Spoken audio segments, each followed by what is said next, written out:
Hello and welcome to the latest episode of my Knitting and Creative podcast. My name on Instagram is Orchids Art and I'm coming to you from Birmingham in England.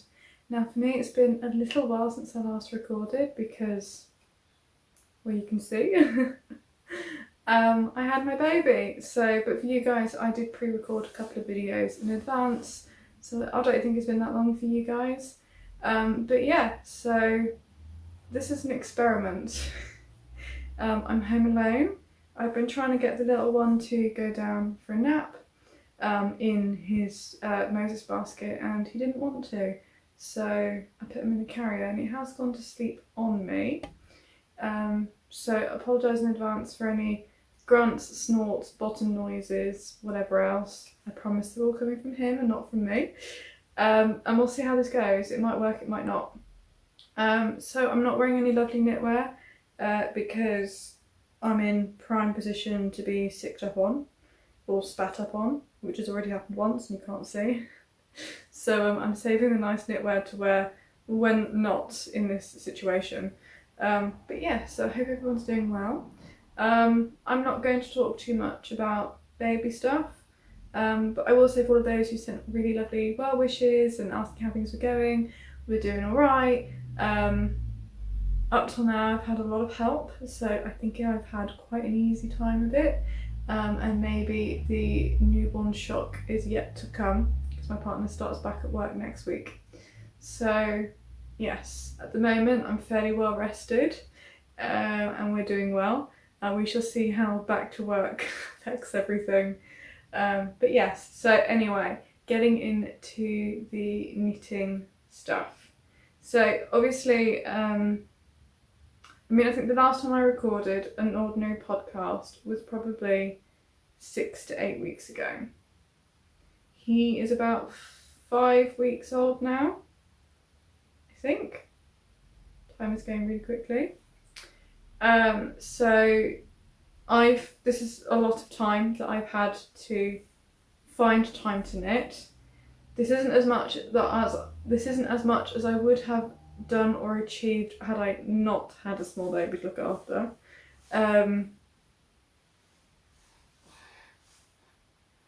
But yeah, if it looks like I've done a lot, that's because I've had quite a lot of hands-on help looking after the baby. I've had a lot of nap-trapped knitting, and some of this was done before he was born as well. So I have 2 finished adult objects, 2 finished baby objects, 2 works in progress. I have some spinning success, some spinning project plans, and a bit of sewing to share with you. Although the sewing I'll have to share with you through photos because it's too difficult to show you sewn clothing items whilst in this situation. So yeah, hopefully you're all doing well and thank you for joining me, and yeah, let's start. So obviously my main finished object is this little one. But aside from that, I have managed to finish 2 baby knits. I'll do those quickly first and then I'll talk about my adult ones. And so the first one was this little project. So it was this little hat, because without going into too much detail about what happened with having the baby, which was totally fine, I was in hospital for a day, and I got all of my knitted hats out that I'd made, and my partner said, "You can't put a bonnet with strings on a newborn baby, he will choke." And then I realised he was probably right. So we actually then had to go home that night, and I spent one day at home and I panic knit a little cotton hat without ties on because all of my other hats had ties on. And I made it from leftover cotton yarn that my mum had knit a cardigan for the baby in. She knit it ages ago, she didn't know whether it was going to be a boy or a girl. So I'll put the name of this pattern below. I'm going to try and do this in a way that requires not too much editing from myself. However, I have realised that I am going to have to edit the video because I'm going to have to put photos and things in. So, but I won't be putting names of patterns on the screen. They'll all be written down below. So I can't remember what the name of this was. I do remember it was a free pattern. I do remember it was easy. I think because I was running out of contrast yarn, because you'll see that I've done some stripes They're quite subtle stripes. And I've got a contrast brim. I believe the original pattern was it was all in one colour, but I was just using up odds and ends. And so because I ran out of my contrast colour, which is like a taupey brown colour, I think I decreased a bit faster. Also it seemed to me, because I think my gauge was a bit off, that it was already coming out quite big. And then I did the top knot in the one that I had the most yarn left in. So yeah, this is because I wanted when he was born to have his first hat be one of my hats. Unfortunately, they did shove a ugly acrylic little white sparkly hat on him. But my partner knew exactly how I felt about the box of acrylic hats and whipped it off and put this on instead. It was way too big. It was quite comedy actually, but you know, he did get to wear my hat on his day of birth. So that made me happy because that was the goal. And then the other small finished object is this project. So this is the Ellen's cardigan by Petite Knit in the 9 to 12 month size, so it's quite big. It's not for him anytime soon, although he is growing very quickly. He's already put like 4 pounds on. Maybe that's an exaggeration, but he is growing very quickly. So we're already kind of growing out of some 0 to 3 months clothes, so that's interesting. So who knows when he'll actually be wearing this. But this is just a simple brown cardigan, and I used the Katjia Superwash Merino in a brown colour. And I followed the pattern exactly to pattern, and then I used some little brown buttons that I bought from Merchant & Mills. They're made from cotton, I believe, so they're not plastic, and they're in pretty much the same colour. Now this pattern was, as you can see, very easy to knit. My only criticism is that it's an afterthought buttonhole, and I don't like them. I thought they were going to be awful to make. They weren't, they were actually quite easy, but you will see that it bulges wherever there's a button, and that's completely unavoidable because there was no space for the button and you've forced space for the button. Now the original pattern I think is a 4-ply plus a mohair. I personally don't want to dress my baby in mohair, it seems like a really bad idea. So I just used a DK weight yarn and it's come out fine. I would imagine it will pill when he starts wearing it, and you know it's quite stretchy. There's plenty of give in there. So yeah, there we go. Not much else to say about that. It's a very basic pattern. The pattern was gifted by one of you lovely viewers, so thank you so much. I did really enjoy knitting it, and I definitely think I'll be knitting more in bigger sizes, the same size. I would quite like to knit another plain one and then maybe embroider some bugs or something on it. I think that'd be really lovely. I was thinking about doing that to this one, but I actually quite like how plain it is. So I might leave it plain, I might embroider some bugs on there, we shall see. Obviously, if when he wears it, he makes a hole in it, I'll definitely be embroidering bugs on it. So yeah, there we go. And I used about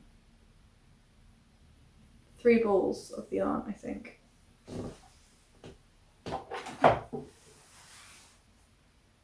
Just checking he's still asleep. So that's my 2 small baby knits. So then I'll move on to my adult knits, and I'm going to save the more exciting one for last. So before going into hospital and the lead up to having the baby, I had a massive cast on party and decided I'd cast on a load of really easy projects that included a pair of socks, a jumper, and a summer top. I also had a more complicated summer top I wanted to knit, but it started with a chunk of lace, and I knew that if I did the lace before having the baby, then it was just quite easy knitting after that, and so that would also become quite an easy project, and therefore I could have projects sort of stashed all over the house in various places where I might end up getting nap trapped. Now the reality is I actually spend most of my time sat in the bed in his room, because his room used to be the spare room / home office. So I had a double bed in it and we just didn't take it out because, you know, you've got to sleep in the same room as the baby for the first 6 months. So in the reality is I spend a lot of time sat on that bed with him, and so all the knitting projects are pretty much hanging out in that room rather than being dotted by the sofa, the window, seat, etc. And so I've more been working on things monogamously as I feel, rather than having these different projects stashed everywhere. So the one that I finished last night actually was a pair of socks. So they're not blocked, but I put this one on a sock blocker so you can see it a bit better.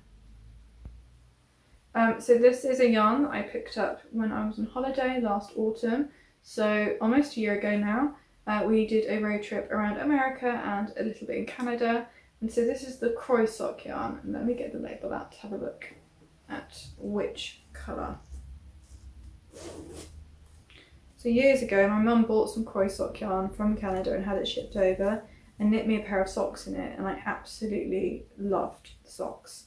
So it's Patons Kroy sock, and this is the colour grey brown marl. It's just a standard 75% wool, 25% nylon, and it's 152 metres per 50 grams. Okay, so it's a bit thicker than a 4-ply. I wouldn't say I really noticed that last material. Maybe it is. So this is what I've got left. This is kind of what it looked like in the ball. And I used Lang sock yarn for the heels and toes, because the Lang sock yarn comes with a spool of reinforcement thread, which I've run out of. So actually there's about 4 rows on one of the toes where there isn't any, annoyingly. But so I use this kind of denim colour Lang sock yarn for the heels and toes. I did do a bit of colour management to make sure that they both kind of came out roughly the same. So I do have a few little balls, this one's unravelling, a few little balls of the Kroy sock yarn left. So I might try and knit the little one with some socks. I would say to match, but you know, they won't be to match because the stripes will be much bigger, because it'll be a smaller circumference. So they do pretty much match actually. I'm quite pleased with how it turned out. I've not trimmed my ends off because I've not blocked them. Just realised I've thrown away the water with wool washing that I was going to block them in, because I was soaking a skein of yarn that I spun earlier, and I thought, oh, I'll just dump the socks in it rather than wasting more wool wash, and I've washed it away. That was a bit daft. So I'm probably not going to block these. I'm probably just going to get straight to wearing them. So I should trim off my ends after this. So they do match really well. I'm quite pleased.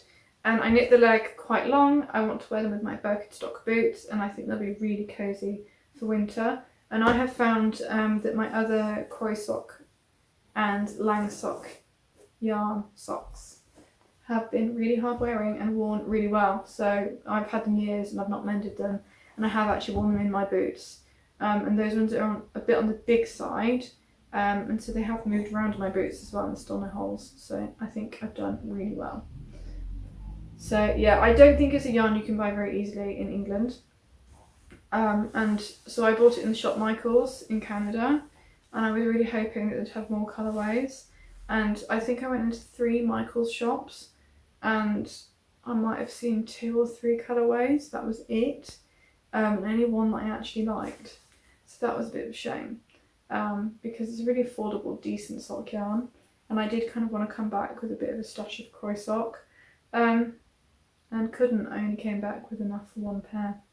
So that's a shame. But never mind, I have plenty of sock yarn.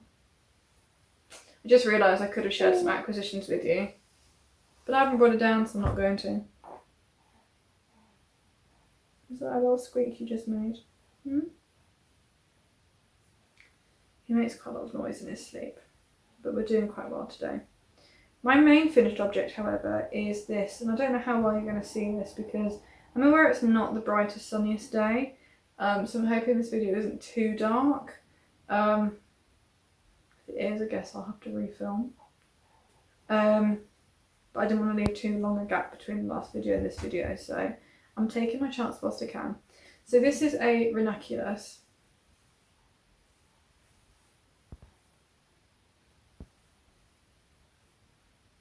And I've knit mine in Brume Aran weight by Daughter of a Shepherd. So that's an undyed yarn made from fleeces from Yorkshire, I believe. Can't remember, don't have the label. But I knit a shawl with the 4-ply Brume by Daughter of a Shepherd previously, and I absolutely love it. It's rustic and soft at the same time. Definitely will itch you if you're sensitive. But I don't know if you know what I mean by like soft rustic. This definitely ticks that soft rustic feel for me. And so I did what I did with my summer Ranunculus, which means I think I knit the ribbing on 4.5mm needles and the body on 5. I will put it in the notes below if that's wrong. And I knitted to pattern, but I did slightly less increases on the raglan because it's a compound raglan, which means it's a circular yoke and then you have raglan increases. So I didn't do quite so many, and I knit it a bit longer in the body to my summer one.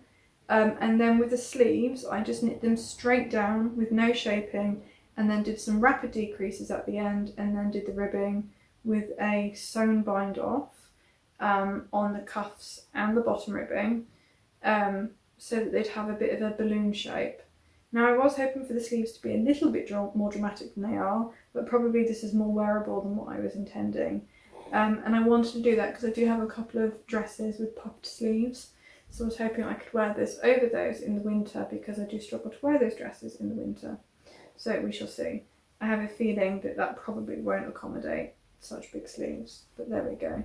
Now I blocked it, and so before blocking, I will say the fabric looked a little bit gappy, but after blocking it bloomed beautifully, and it filled out and looks absolutely gorgeous, and there's no gappiness at all now.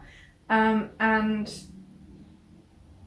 yeah, it has a really nice drape to it. It might be a bit short, but I have half a skein left. I bought 4 skeins half price, and when I went to Wonderwall she had a sale on. So if it does feel too short, I'll probably leave it like this for the winter, and if I decide at the end that it is too short, I will rip out the ribbing and knit it a bit longer. But that's my Ranunculus and I absolutely love it. So I knit the entire yoke pretty much between when I thought I was going to have him and I ended up having him. And I literally finished, I split for sleeves like 10 minutes before having him. I had to have a planned C-section, so I wasn't in labour. And I'm not going to go into that in too much detail because, you know, it was fine. It was what it was. It was totally fine. And so I was literally about to be taken in, and I was like, oh no, I've got like this one little bit left of complicated knitting, and then it'll be plain sailing and I'll be able to do it easily once the baby's here. So I literally split for sleeves within 10 minutes of going in for a C-section. And actually it was the most amazing thing possible because it really distracted me.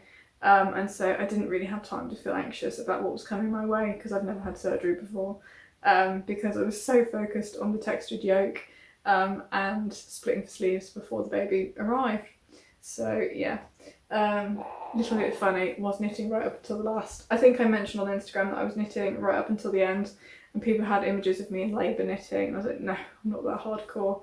I can't imagine anyone being in labour and knitting. That sounds like a lot.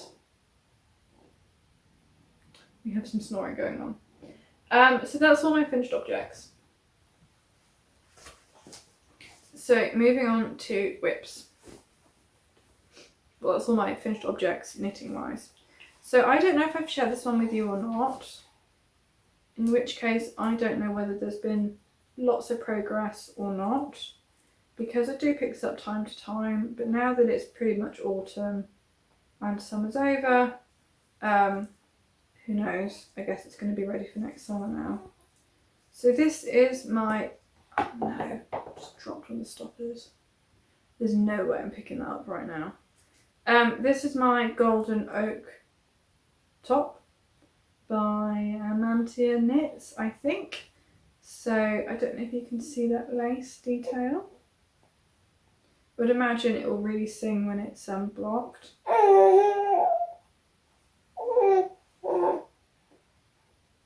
He's still asleep. He makes a lot of cry noises in his sleep. I'm told it's normal. So it has this lovely, it looks like an oak leaf lace detail on the bottom, and then it's mostly stockinette. There's the odd pearl stitch on the body, and then it goes up into like a tank top style. And I thought a tank top would be quite easy to breastfeed in. But yeah, we'll see if I finish this before I finish breastfeeding, because it is a four ply weight pattern. And I am using Knitting for Olive pure silk in the colour copper. I bought 2 skeins. I've got one here that I've not opened into yet. And if I'm honest, I would like the copper colour to be a bit richer. I think it's a little bit subdued. But it is what it is. It feels gorgeous. I am enjoying knitting it. But it's getting a bit tedious with the fairly plain body. And you're not going to be able to see that because it's quite dark. But maybe you can get a sense of the shape of the garment with the schematic. I hope I'm talking loud enough. I'm not talking as loud as I normally do because I don't want to shout in his ears. Not that I normally shout, but you know what I mean. I have to say I have to make quite a lot of noise to actually wake him up. But, you know, I don't want to push my luck. And so my other work in progress is another summer top, which I might actually finish this autumn because it's a considerably chunkier gauge. And I'm afraid it's going to look super boring. And it's the retro button tank.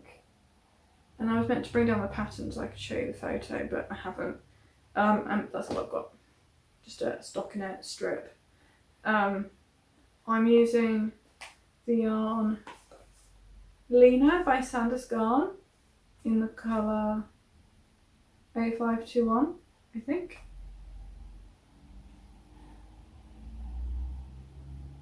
And it's 53% cotton, 33% viscose and 14% linen.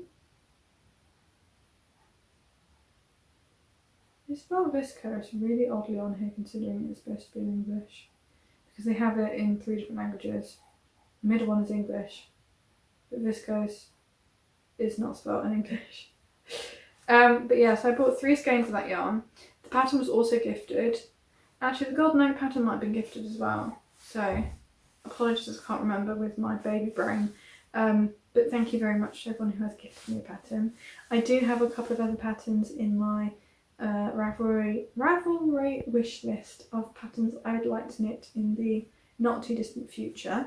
So if you did want to support my YouTube channel and my maternity leave knitting, then please have a look at my Ravelry wish list patterns. There's definitely one which I'm going to talk about in a bit that I want to cast on this autumn. So yeah, you know, if you feel like it, but no pressure at all. But I'm always very grateful when I see that someone sent me a pattern. And so I'm pretty sure that this was one of those. I had hoped to knit it by this summer. I was hoping to knit it before he was born actually, both of those summer tops, but I didn't get around to it.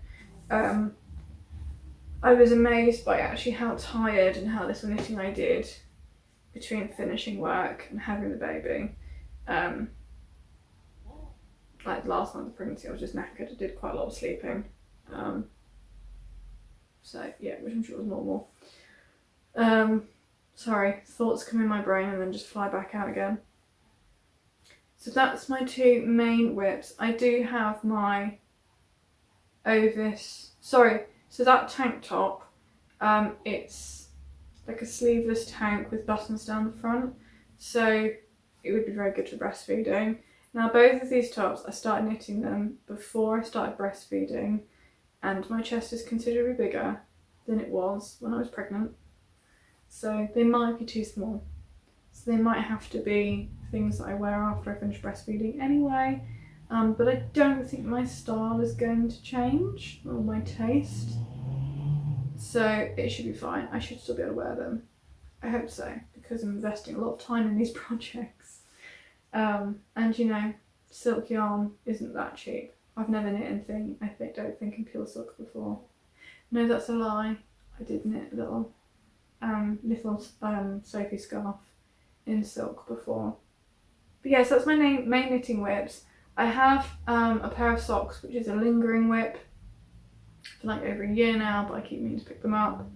And my Ovis sweater as a cardigan is also a bit of a lingering whip at the moment. I think the sleeves are way too big, and basically I need to decide what I'm going to do, because I think I'm going to run out of my main colour and the sleeves are too big and I don't want to rip back. So yeah, I'm just kind of deciding how to play it. But that will be, I think once I finish one of these whips, that'll be something I pick up in earnest, because it's definitely an autumn thing to wear. So I want to get it done. And actually if I cracked on with it, it wouldn't take me that long, because it's mostly stockinette now, apart from just working out how I'm going to handle it. And I've just realised I've probably been talking for longer than 20 minutes, so at some point this is probably cut out and deleted something I was saying. So sorry. Hopefully it was in one of those moments where I was quiet and thinking about what to say next, or going, yeah, so. I'm not quite as on it as I normally am. I really hope you bear with me. I'm quite tired, even though I was only on baby duty half the night, but you know how it goes. So that's all of my knitting. My next things to share with you is spinning, which I'm quite excited to share, because I haven't really had any finished objects spinning wise yet at all, and I do, so that's exciting. I have been really nervous about plying. I don't really know why. I think because, and I've shared this before, my hand-eye coordination isn't fantastic, so spinning took me a really long time to learn, or to get like the basic gist of. I say learn, I'm not an expert. I can just about do it. And so I thought spinning the other way would be really hard, and that plying and making sure I wasn't over-plying or under-plying would be really challenging. Now I'm not sure whether I have done either of those things, or whether I have got a balanced yarn or not. It looks okay, so I think I'm doing alright. It's definitely a bit thick and thin.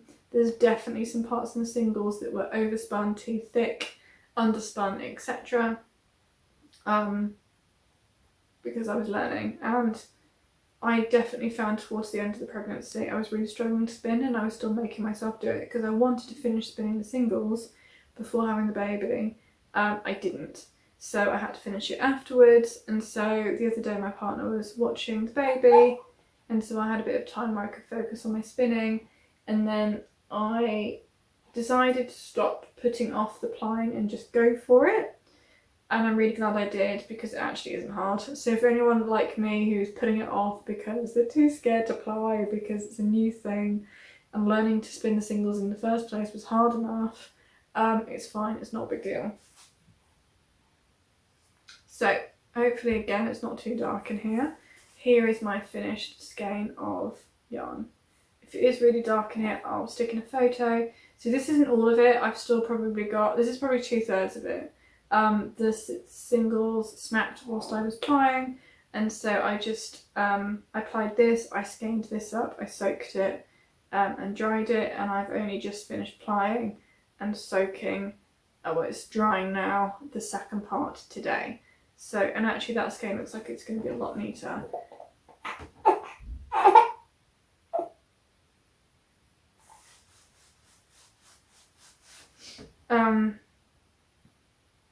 Yeah, so any ideas about what to knit with about 100 grams of uneven yarn? It ranges from, I think, 4-ply to Aran weight, but mostly DK.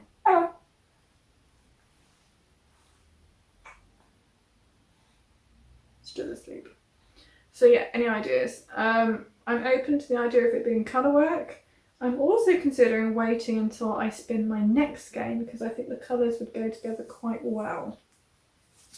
So this, I believe, is a Cormo, and I got it from somebody called Hilltop Katie, which is where I also got this braid from. So this braid is Shetland. So I bought from her a couple of braids in fibres that I was under the impression would be easy to spin, so Cormo, Corridor and Shetland. So this is a Shetland one. and it's quite dark, and I would imagine because this had a lot more stark contrast in the colours, there was quite a lot of bright pink in it, I would imagine that this would blend a lot more, so I wonder if they'd make quite a good colour work pair, or if I should knit one of Andrew Mowry's shift cowls maybe, or her traveller cowl, I don't know.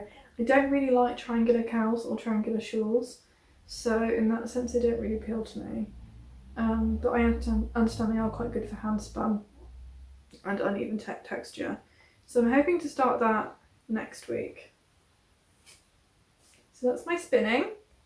Yeah, I'm hoping that I can kind of amp up my pace and not spend 9 months spinning one skein of 100 grams and get a bit quicker, because I'd really like to knit with some of it, although I am a bit nervous. Sorry. Oh. So the last thing I want to talk about is my sewing. So I have managed to do a bit of sewing, which I think is probably my biggest achievement whilst having the baby, because you can't just pick it up and put it down the same way as you can with knitting. I have done a lot of knitting because if he's on me napping, I can knit socks quite easily, or small things. I spend quite a lot of time in the morning, early hours, awake watching YouTube whilst he sleeps on me or next to me. So I've been doing a lot of knitting then.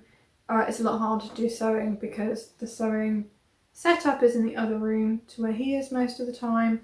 My partner kind of needs to be home keeping an eye on him, or someone else does, so I can really get into the sewing. But I really wanted to sew something. I treated myself to some really nice fabric for Merchant Mills, which I'll try and stick in a photo of, but if not, it was a dark purple linen in the colour Oxblood, and a mustard linen cotton blend with a little floral print. And that was the reason I placed the order, because I saw it on Instagram and it's kind of like a limited new fabric they were doing for the summer, and I absolutely loved it, and I was like, do I, don't I, do I, don't I? Because it's a narrower fabric, so it is quite expensive and their prices have generally gone up.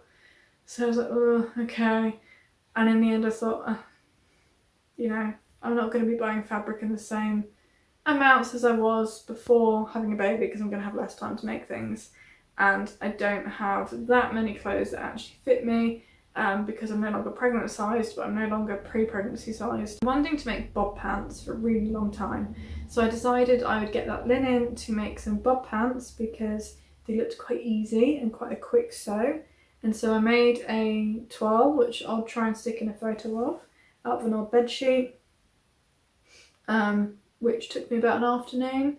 And then whilst we were staying with my mother-in-law, I made the final pair at hers. So again, I'll try and stick in a photo whilst she was watching the baby. We were there for about a week, so it took me a couple of days in various stints.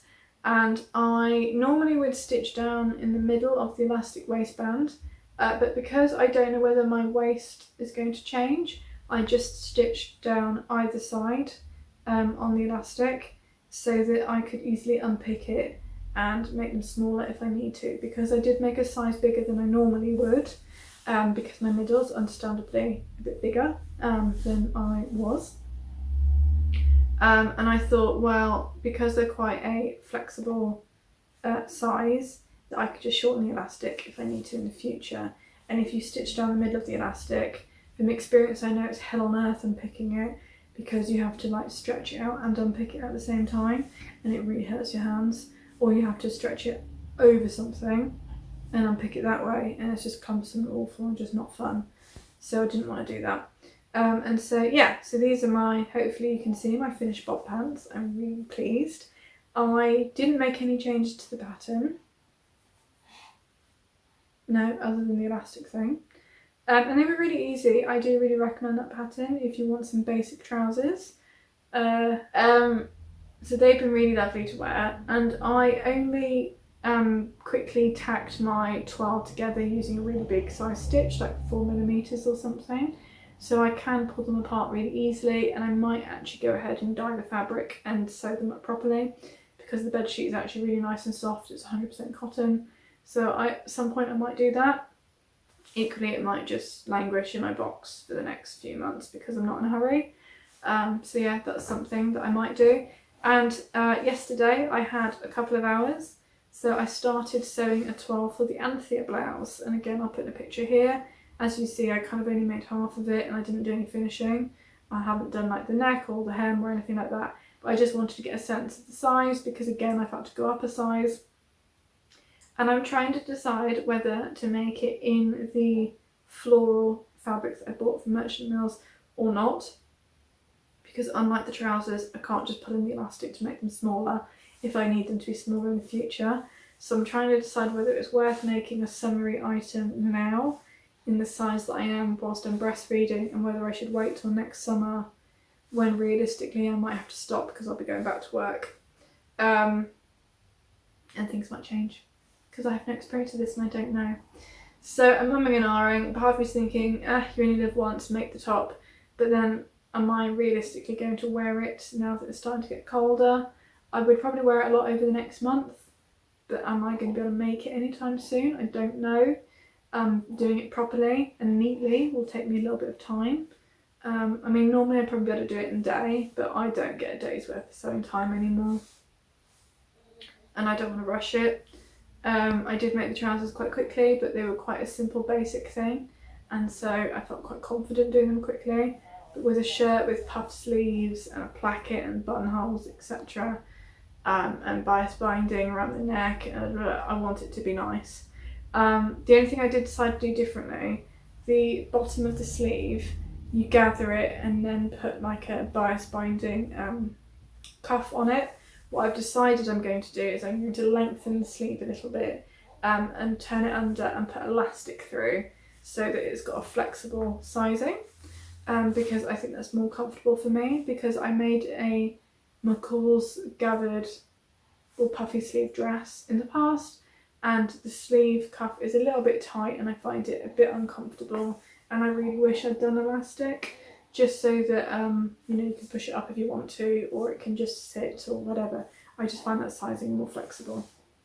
So I'm going to make that change when I do eventually make it. So I don't know, let me know what you think, especially if you have experience with, you know, body changing before and after breastfeeding and things like that. You know, I'd like to know whether you think it's worth me making quite a summery garment now if I'm not going to wear it that much before it starts getting cold.